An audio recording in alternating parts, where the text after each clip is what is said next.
രണ്ടുപേരുടെ മരണത്തിനും കോടികളുടെ നഷ്ടത്തിനുമിടയാക്കിയ കരിമരുന്ന് അപകടത്തിന്റെ ഉത്തരവാദികൾ പുതിയകാവ് ദേവസ്വം ഭാരവാഹികളും കരാറുകാരനുമാണെന്ന് പോലീസിന്റെ പ്രഥമ വിവര റിപ്പോർട്ട്. യാതൊരുവിധ അനുമതിയും സുരക്ഷാ മുന്നൊരുക്കങ്ങളും ഇല്ലാതെയാണ് വെടിക്കോപ്പുകൾ എത്തിച്ചതും സൂക്ഷിച്ചതും.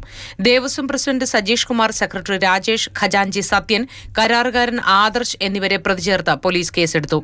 രണ്ട് വിഭാഗങ്ങളായി തിരിഞ്ഞു നടത്തിയ മത്സരകമ്പമാണ് അപകടത്തിലേക്ക് നയിച്ചതെന്നും അന്വേഷണത്തിൽ ബോധ്യപ്പെട്ടു. ഒന്നാം ദിവസം നടന്നതിനേക്കാൾ വലിയ വെടിക്കെട്ട് നടത്താനുള്ള ഒരുക്കത്തിനിടെയാണ് അപകടം നടന്നത്. ആൾക്കാർക്കിടയിൽ വെടിക്കെട്ടുമായിട്ടുള്ള മത്സരമാണ്. കാരണം ഒന്നാം ദിവസം പൊട്ടുന്നതിനേക്കാളും ഇരട്ടി രണ്ടാം ദിവസം പൊട്ടിക്കണം എന്നുള്ളൊരു മൈൻഡാണ്. അത് മത്സരബുദ്ധിയോടുകൂടി തന്നെയാണല്ലോ കാണാറ്. വീടുകൾക്ക് കേടുപാട് സംഭവിച്ചവർ ബന്ധുവീടുകളിലേക്ക് മാറിയിരിക്കുകയാണ്.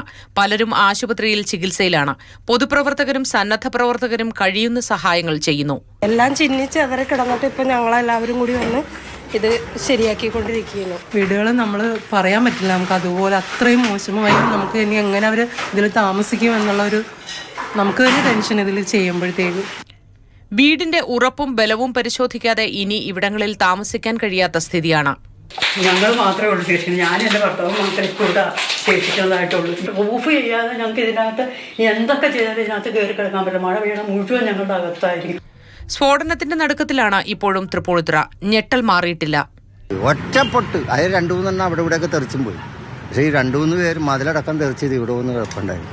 പിന്നെ നോക്കുമ്പോൾ അവിടെ ഇവിടെയൊക്കെ ആൾക്കാരാണ്. ഇതൊക്കെ പോയി. ഞാൻ വിചാരിച്ചു ഇവർ പള്ളിയിൽ പോയാറുണ്ട്, അവർ രക്ഷപ്പെട്ടു. ഇല്ലെങ്കിൽ അവരുടെ പണി കഴിച്ചു. എന്നുവെച്ചാൽ ജനലൊക്കെ അടിച്ചു വന്ന് വീണ് തകർന്നു പോയി. ആഘോഷങ്ങളുടെ നിമിഷങ്ങൾക്ക് വേണ്ടി ചിലർ കോപ്പുകൂട്ടിയപ്പോൾ ആയുസ്സിലുണ്ടാക്കിയത് മുഴുവൻ നഷ്ടമായതിന്റെ വേദനയിലാണ് ഒരു നാട്. News desk, Mathrubhumi news.